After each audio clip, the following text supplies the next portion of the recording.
Hello students, आज के lecture में हम लोग सिर्फ न्यूमेरिकल्स देखेंगे। जो लास्ट लेक्चर में हम लोगों ने थ्योरी पढ़ा था, ठीक है, जैसे R equal to rho L upon A, तो उस पर बेस्ड न्यूमेरिकल्स देखेंगे, प्लस ओम्स लॉ पर, तो इन सब पर बेस्ड अपन क्या देखेंगे, न्यूमेरिकल्स देखेंगे। तो देखो दो क्वेश्चन लिखे हुए हैं, पहले अपन इसका सॉल्यूशन करेंगे, फिर इसका सॉल्यूशन करेंगे। तो एक एक करके देखते हैं, मैं रिमाइंड भी कराता चलूँगा तुम्हें जो फार्मूला यूज होगा, ठीक है।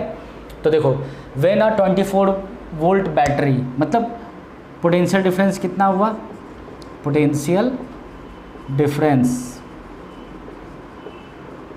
इक्वल टू 24 वोल्ट, ठीक है। 24 वोल्ट बैटरी मतलब potential difference is connected to a resistor, the current in it is, current देखो आई का नोटेशन क्या होता है, कैपिटल आई, करंट कितना है 0.4 ampere. What is the value of resistance, तो अपने को रेजिस्टेंस निकालना है। अब देखो रेजिस्टेंस का दो फार्मूला होता है, एक R equal to rho L upon A, R equal to rho L upon A, ठीक है, और एक होता है ओम्स लॉ से R equal to V upon I, V equal to I R होता है, तो R क्या हो जाएगा V अपॉन आई। तो देखो क्या ये फार्मूला अपन लगा सकते हैं, दिया है क्या अपने को पोटेंशियल डिफरेंस और करंट दिया हुआ, ये लगा सकते हैं नहीं, कौन सा लगाएंगे, ये वाला। दोनों फार्मूला तो याद रखना है अपने को। तो देखो R इक्वल टू क्या होगा V अपॉन आई, V की जगह कितना लिख दें 24 वोल्ट, आई की जगह कितना लिख दें 0.4 एम्पियर। इसको सॉल्व करोगे तो कितना आ जाएगा, देखो ये आ जाएगा 240 अपॉन, ये डेसिमल हटेगा ऊपर एक जीरो आएगा, 240/4 या फिर 60 ओम, ठीक है, 60 ओम। दोनों नोटेशन, ये नोटेशन है, ये इसका यूनिट है SI, ठीक है, इसको नोट कर लो। इसके बाद फिर अपन ऊपर वाला देखेंगे।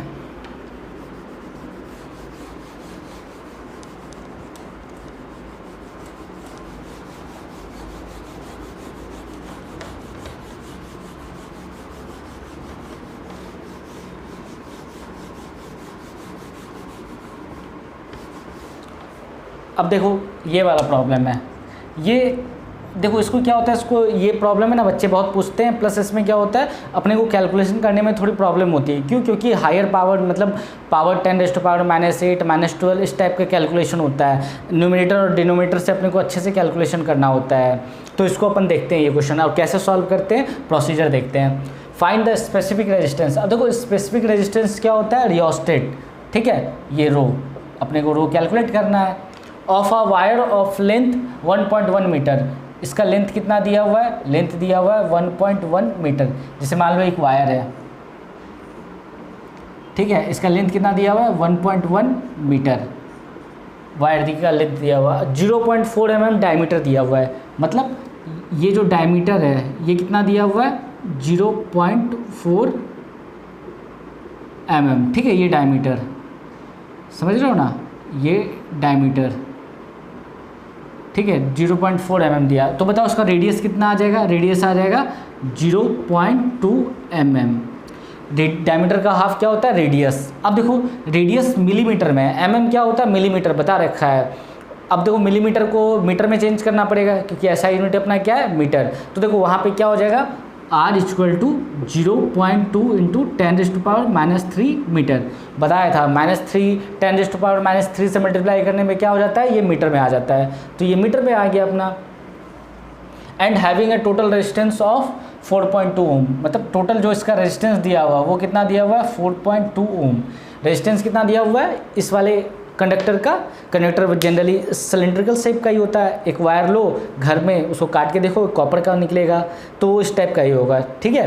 तो उसका रेजिस्टेंस कितना दिया हो 4.2 ओम। अब देखो अपना फार्मूला क्या होता है, अपना फार्मूला होता है R equal to rho L upon A. यहाँ से अपना रो निकल जाएगा, L अपने पास है, R अपने पास है, क्या अपने पास A है, ए क्या होता है, देखो एरिया होता है। देखो एरिया कैसे कैलकुलेट करते हैं, ये देखो ये वाला एरिया है ना, ये कैलकुलेट करना है A। तो देखो A होता है πr²। सर्कल का एरिया क्या होता है, जैसे मान लो ये एरिया है, क्रॉस सेक्शन एरिया इसको कहते हैं, जैसे काटो तो ये एरिया आता है ना, इसको क्रॉस सेक्शन एरिया कहते हैं। इसको कैसे निकालेंगे, पाई इंटू r², अपने को पता है मैथमेटिक्स से। तो देखो पाई इंटू रेडियस की जगह लिख दो 0.2 इंटू 10⁻³ का होल स्क्वायर, ठीक है, मीटर स्क्वायर में आएगा यूनिट मैंने नहीं लिखा। अब इसको यहाँ पुट करो, तो देखो अपने को निकालना पहले क्या है बेसिकली वो देख लेते हैं। रो निकालना है तो rho equal to R into A, ये देखो R into A upon L, ठीक है। रो क्या हो जाएगा R into A upon L, ठीक है। तो इसको सॉल्यूशन करते हैं। रेजिस्टेंस का कितना लिख लिया 4.2। यूनिट अपन जानते हैं, ठीक है, स्पेसिफिक रेजिस्टेंस की यूनिट अपन जानते हैं ओम मीटर होता है, तो यूनिट उतना लिखने की रिक्वायरमेंट नहीं है, अपन सिर्फ अभी कैलकुलेशन पार्ट पर ध्यान दे रहे हैं। एरिया की जगह क्या लिखें, एरिया की जगह लिखें पाई आर स्क्वायर, तो लिख लो पाई, ठीक है ना, R into A upon L, तो पाई इंटू एरिया की जगह लिखो 0.2 इंटू 0.2, ठीक है, 2 टाइम लिख दिए, स्क्वायर है इंटू 10⁻⁻6 इंटू 10⁻⁻6। ये समझ में आया -6 कैसे हुआ, 10⁻⁻3 का होल स्क्वायर 10⁻⁻6। और देखो 0.2 को 2 बार यहाँ पे लिख दिया गया, नीचे एल लिख लो 1.1 मीटर दिया हुआ है। अब इसको कैलकुलेशन करते हैं, तो देखो सिंप्लीफाई कर लेते हैं पहले, ये डेसिमल से ये डेसिमल कैंसिल, ठीक है। इसको हटाओगे तो नीचे 1 0 आएगा, इसको हटाओगे नीचे और 1 0 आएगा, ठीक है। अब देखो ये हो गया, अब इसको नीचे लिख लेते हैं। अब देखो 42 इंटू पाई की जगह पे 22/7 होता है, अपने को पता है, तो लिख लो 22/7, ठीक है। ऊपर लिख लो ये 2 इंटू 2 क्या हो जाएगा 4 इंटू 10⁻। अब देखो ये 2 0 है, ठीक है, 10 इसको क्या लिख सकते हैं 10⁻+2, 100 को लिख सकते हैं 10⁻+2। अब ये देखो ऊपर जाएगा तो क्या हो जाएगा +2, ऊपर जाएगा तो -2, तो इसको लिख सकते हैं 10⁻⁻8, ठीक है, नीचे का, और ये 11 एज इट इज आ गया। अब देखो इसको सॉल्व करते हैं, तो 11 2 जा 22, 7 6 जा 42, तो यहाँ से कितना आ गया 6 2 जा 12, 12 4 जा 48 इंटू 10⁻⁻8। अब देखो रेजिस्टिविटी या स्पेसिफिक रेजिस्टेंस का यूनिट क्या होता है ओम इंटू मीटर। तो ये अपना क्या हो गया आंसर हो गया। सिंपल कैलकुलेशन करना है और रिजल्ट आ जाता है, ठीक है, इसको नोट कर लो।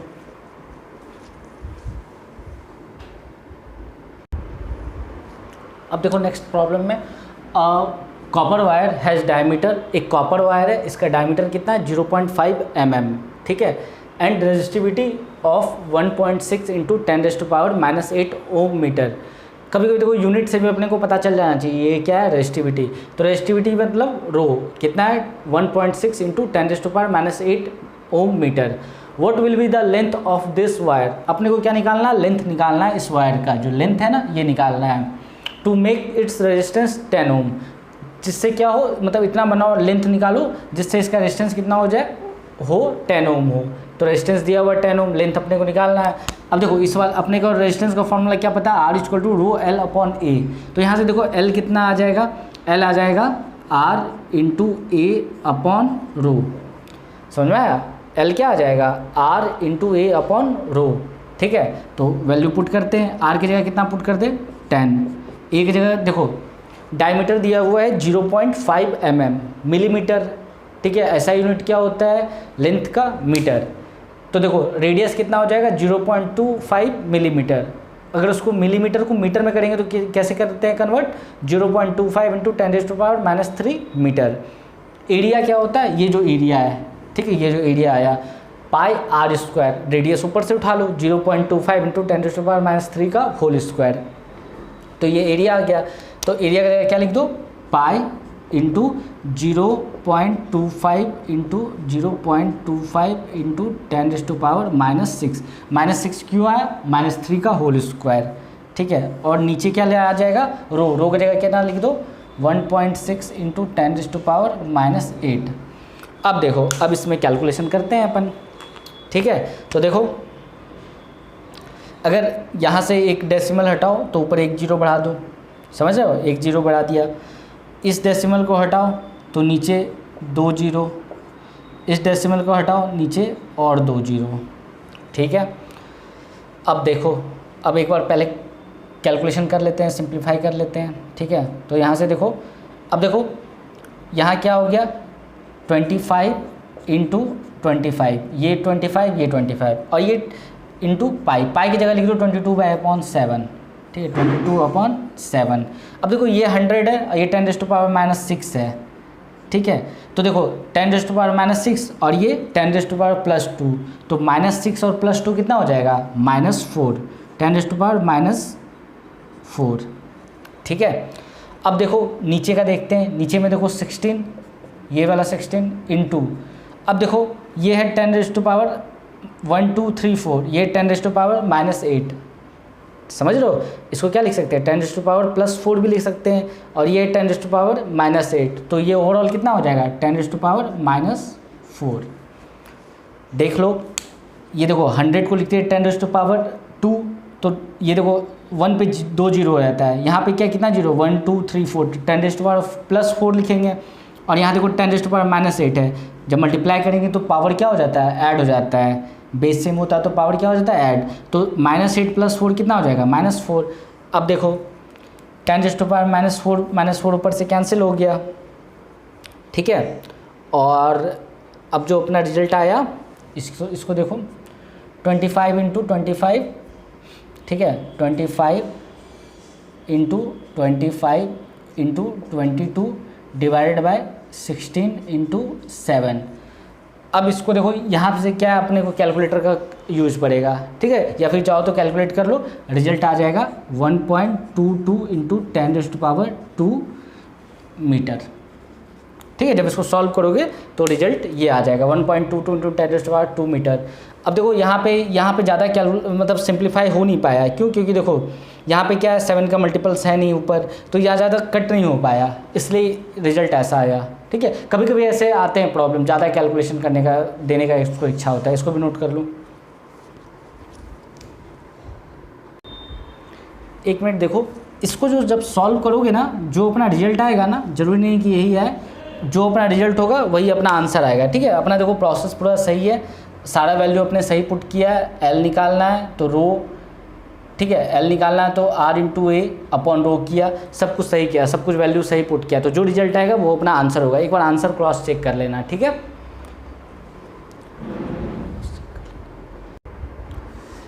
ये क्वेश्चन ध्यान से देखो, अब ये क्या है कि बहुत इंपॉर्टेंट क्वेश्चन है, क्यों, क्योंकि ये ना बोर्ड में बहुत आता है और बच्चे गलत भी बहुत करते हैं, तो अपने को ये एक बार है ना अच्छे से समझ लेना है, ताकि क्या हो, गलती ना हो, ठीक है। तो इसको देखते हैं। अब देखो, अ वायर ऑफ रेजिस्टेंस 4 ओम, जैसे मान लो एक वायर दिया हुआ है, जैसे मान लो ये वायर है, इसका रेजिस्टेंस दिया हुआ है 4 ओम, ठीक है, लिख लेते हैं। वायर रेजिस्टेंस कितना दिया हुआ है, 4 ओम, एक वायर है, उसका रेजिस्टेंस कितना दिया हुआ है, 4 ohm, is redrawn by pulling it double. मतलब क्या क्या, ये जो वायर है, जैसे मान लो एक च्युइंगम नहीं होता है क्या है, तो उसको लोग खींचो तो वो क्या हो जाता है, पतला और लंबा हो जाता है, वैसे ही क्या होता है, कॉपर का डक्टिलिटी प्रॉपर्टी होता है मेटल का, तो वायर को क्या लिया, खींचा, तो उसका क्या कर दिया गया, उसको रीड्रॉन करके पुलिंग इट डबल्ड, मतलब उसका लेंथ को डबल कर दिया गया। जैसे मान लो ये 1 मीटर है, इसको खींच के कितना कर दिया गया, 2 मीटर, 2 है तो क्या कर दिया गया, 4 मीटर, मतलब x है तो क्या कर दिया गया, 2x, ठीक है। तो मान लो L लेंथ था पहले, उसको क्या कर दिया गया, 2L खींच करके, ठीक है। What is it's new resistance. अब जो इसको खींच करके जो रेजिस्टेंस बना, जैसे पहले क्या रेजिस्टेंस था, 4 ओम, ठीक है, दिया हुआ है। अब जो इसका खींचने के बाद जो वायर बना, इसका रेजिस्टेंस क्या चेंज आएगा या कितना होगा, ये अपने को कैलकुलेट करना है। अब ध्यान दो, तो यहाँ पे मान लो पहले एरिया इनिशियल कितना था, A, क्रॉस सेक्शन एरिया ये वाला। अब देखो जो खींचा गया तो एरिया तो डायमीटर तो उसका कम होगा ही, तो अपने को नया एरिया क्या बना, A', ठीक है, मैंने यहाँ लिख रखा है। अब बताओ रेजिस्टिविटी क्या चेंज होगा, रेजिस्टिविटी या स्पेसिफिक रेजिस्टेंस नहीं, क्यों, क्योंकि अगर मान लो कॉपर का वायर है, उसको तुम खींचोगे तो वो आयरन या फिर एल्युमिनियम या गोल्ड सिल्वर थोड़ी ना बन जाएगा, कॉपर तो कॉपर ही रहेगा, तो कॉपर वायर कॉपर ही रहेगा, तो रो क्या हुआ, रिमेन अनचेंज्ड। तो अब देखो इसमें क्या है कि एक चीज़ अपने को पता है कि इसको चाहे तुम कितना भी खींचो, ठीक है, इसका जो नेट वॉल्यूम है वो सेम रहेगा, ठीक है। तो दोनों का वॉल्यूम अपन क्या कर देते हैं, बराबर कर देते हैं, उससे अपने को क्या मिलेगा, रिलेशन मिलेगा एरिया में। लेंथ का तो अपने को पता है। अब देखो फॉर्मूला क्या होता है, R = rho L upon A, तो रो दोनों का सेम है, L अपने को पता है, इसका L इसका 2L, एरिया के बारे में कोई रिलेशन नहीं है तो अपन उसका रेजिस्टेंस निकाल नहीं सकते। तो देखो एरिया के बारे में देखते हैं relation, volume initial equal to volume final दोनों क्या रहने वाला है, सेम। तो देखो वॉल्यूम क्या होता है, एरिया इंटू लेंथ होता है। वॉल्यूम क्या होता है, एरिया इंटू लेंथ, वॉल्यूम, ठीक है। तो ध्यान से देखो, वॉल्यूम इनिशियल कितना लिखेंगे, ए इंटू एल। वॉल्यूम फाइनल कितना हो गया, ए डैश इंटू 2L। सिंपल है, एरिया इंटू लेंथ वॉल्यूम होता है, 3 डायमेंशन का मल्टीपल ही तो वॉल्यूम होता है, मीटर क्यूब जिसकी यूनिट होती है। तो area into length, area into length. अब देखो अब यहाँ से देखो एल एल कैंसिल हो गया, ठीक है। तो देखो ए डैश कितना आ गया बताओ, ए डैश आ गया a/2। ए डैश कितना आया, a/2। ये अपन यूज करेंगे अब इसमें। अब देखो कैसे यूज करेंगे, पहले देखते हैं रेजिस्टेंस का फॉर्मूला। R इक्वल टू क्या लिखेंगे, ρL/A। इसको इक्वेशन 1 बोल दो। वैसे ही R डैश क्या लिखेंगे, रो, रेजिस्टिविटी तो चेंज नहीं होगा, लेंथ की जगह कितना लिखेंगे 2L, लेंथ की जगह कितना लिखेंगे 2L, और एरिया की जगह कितना लिखेंगे A डैश। अब क्या कर दो, इसको बोल दो इक्वेशन 2। करो क्या, डिवाइड इक्वेशन 2/1। 2 को पहला से डिवाइड कर दो, करते हैं, ठीक है। क्यों, ताकि वेरिएबल जो है वो कैंसिल आउट हो जाए। तो R डैश उसकी जगह क्या लिखते हैं, रो इंटू 2L, ठीक है, रो इंटू 2L/A डैश। नीचे क्या लिखें, R। तो यहाँ नीचे R का वैल्यू लिखना पड़ेगा, R की जगह लिखेंगे रो इंटू L/A। समझ रहे हो, देखो R डैश की जगह क्या लिख दिए, रो इंटू 2L/A, और R की जगह क्या लिख दिए, रो L/A लिख दिए। अब देखो इसको कैंसिल करो, रो कैंसिल हो गया, ठीक है, L कैंसिल हो गया। अब देखो यहाँ पे A डैश है, तो A डैश की जगह पे अपने को क्या लिखना है, मैं देखो यहाँ पे लिख रहा हूँ, इधर यहाँ पे देखो ऊपर क्या आ गया है 2। A डैश की जगह क्या लिखें, A डैश की जगह देखो यहाँ से क्या लिखें, A/2, और नीचे कितना आया, नीचे बचा हुआ है A। ये देखो, ये तो यहाँ पर A डैश की जगह A/2 लिखें, यहाँ क्या बचा 1/A, ठीक है, ये 1/A बचा क्योंकि रो एल कैंसिल हो गया। अब देखो यहाँ से ये A और A कैंसिल हो गया, ठीक है, तो ये 2 किधर मल्टीप्लाई हो जाएगा, ऊपर। तो देखो बेसिकली रिजल्ट कितना आया, R dash by R equal to 4/1। तो देखो R डैश कितना आ गया, 4 टाइम्स R, या फिर 4 इंटू R कितना है 4 ओम, मतलब 4 इंटू 4 इक्वल टू 16 ओम, ठीक है, 16 ओम आया। देखो यहाँ पे क्या है, A डैश की वैल्यू अपने को A/2 लिखना पड़ेगा ना, तो A/2 लिखा, रो एल कैंसिल हो गया था, ऊपर 2 बचा था। अब देखो नीचे 1/A बचा, A कैंसिल हो जाएगा, तो 16। अब देखो यहाँ पे क्या हुआ, लेंथ को इंक्रीज करने से रेजिस्टेंस देखो इंक्रीज हो गया, पहले 4 था, बाद में 16 हो गया। बताया था ना, लेंथ को इंक्रीज करने से रेजिस्टेंस इंक्रीज होता है, एरिया को इंक्रीज करने से रेजिस्टेंस डिक्रीज होता है, लेंथ को इंक्रीज करने से रेजिस्टेंस इंक्रीज होता है। Resistance directly proportional to length, resistance inversely proportional to cross section area, तभी तो ये फॉर्मूला आया था R equal to row L/A। तो ये देखो ये क्वेश्चन है। ऐसा ही एक और क्वेश्चन देखते हैं, इसको नोट करो। अब देखो इस वाले प्रॉब्लम में, अ वायर ऑफ रेजिस्टेंस 5 ओम, एक वायर है जिसका रेजिस्टेंस कितना दिया हुआ है 5 ओम, ठीक है, initially is redrawn by pulling it thrice. अब इसको क्या किया गया, 3 टाइम्स इसको, पहले बार में क्या किया गया था, 2 बार इसको खींचा गया था, इस बार 3 टाइम्स इसको खींचा गया। डक्टिलिटी प्रॉपर्टी होती है, तो इसको 3 टाइम्स खींचा गया, तो तुमसे पूछता है नया रेजिस्टेंस इसका कितना होगा, ठीक है। तो L इनिशियल मान लेते हैं L, तो फाइनल लेंथ कितना हो गया 3L। रेजिस्टिविटी दोनों का क्या रहेगा, रो, इसका रेजिस्टेंस R, इसका रेजिस्टेंस R डैश, इसका एरिया A मान लेते हैं, तो इसका एरिया कितना हो जाएगा A डैश हो जाएगा, ठीक है। इसका एरिया A मान लेते हैं, इसका एरिया कितना हो जाएगा A डैश हो जाएगा। रेजिस्टिविटी दोनों का सेम रहेगा। इसका रेजिस्टेंस तो अपने को पता है कितना 5 ओम, इसका रेजिस्टेंस अपने को निकालना है। तो फिर से देखो, volume initial equal to volume final, volume तो सेम ही रहना है, जितना मटेरियल है कंटेंट है उसका उतना ही तो रहेगा, चाहे तुम उसको किसी भी शेप में ले आओ, ठीक है। अब देखो वॉल्यूम इनिशियल, देखो वॉल्यूम इनिशियल कितना हो जाएगा, area into length, volume final A dash into 3L, ठीक है। तो यहाँ से देखो L कैंसिल हो जाएगा दोनों साइड से, तो देखो ए डैश कितना आ गया, A/3, ये अपने पास एक रिलेशन आ गया एरिया का। अब देखो R इक्वल टू कितना होता है, अपने को पता है ρL/A, ठीक है। R डैश कितना हो जाएगा बताओ, रो इंटू 3L/A डैश, ठीक है, A डैश। और A डैश की जगह पर क्या लिख सकते हैं, A/3, तो रो इंटू 3L अपॉन नीचे A डैश की जगह पर क्या लिख दें हैं, यहाँ से देखो A/3 लिख देते हैं, ठीक है। अब बोलो, इसको बोले इक्वेशन 1, इसको बोला गया इक्वेशन 2, ठीक है। यहाँ से ऐसे देख लो, तो करो डिवाइड इक्वेशन 2/1, इक्वेशन 2 को 1 से डिवाइड करो, तो देखो R'/R, ठीक है। R डैश की जगह कितना लिखते हैं, अब देखो ये 3 ऊपर जाके क्या, ये जो A/3 ऊपर जाके मल्टीप्लाई हो जाएगा, तो 9 इंटू ρL/A, ये समझ में आया। ये 3 ऊपर जाके मल्टीप्लाई हो गया, तो 9 इंटू ρL/A, और नीचे कितना आया, नीचे आया ρL/A, R की जगह कितना लिखेंगे, ρL/A, ये ऐसे लिख लिया। अब देखो ρL/A कैंसिल हो गया, ठीक है। तो देखो यहाँ से रिजल्ट क्या आया अपना, आ गया R'/R इक्वल टू 9/1, नीचे तो 1 आ गया, ρL/A कैंसिल हो गया, तो यहाँ से देखो आ गया अपना रिजल्ट आ गया यहाँ से R' equal to 9 times R, या फिर 9 इंटू R का वैल्यू कितना दिया हुआ है 5, तो 9 5 जा 45 ओम, ये अपना आंसर हो गया। मतलब इसका रेजिस्टेंस क्या हुआ, इंक्रीज हो गया, कितना हो गया 45 ओम हो गया। इसको भी वीडियो पॉज करके नोट कर लो। इस लेक्चर में यहीं तक, सेकंड लेक्चर में फिर से अपन न्यूमेरिकल से देखेंगे, ठीक है। अगर तुम्हें कोई प्रॉब्लम है तो कमेंट में बता सकते हो, कोई भी प्रॉब्लम है या जहाँ पे कहीं कुछ एरर आ रहा है वो भी बता सकते हो। नेक्स्ट लेक्चर में उसको मैं इम्प्रूव करने की कोशिश करूँगा। और इसको चैनल को सब्सक्राइब करो अपने फ्रेंड्स और स्कूलमेट्स के साथ, ठीक है। Thank you.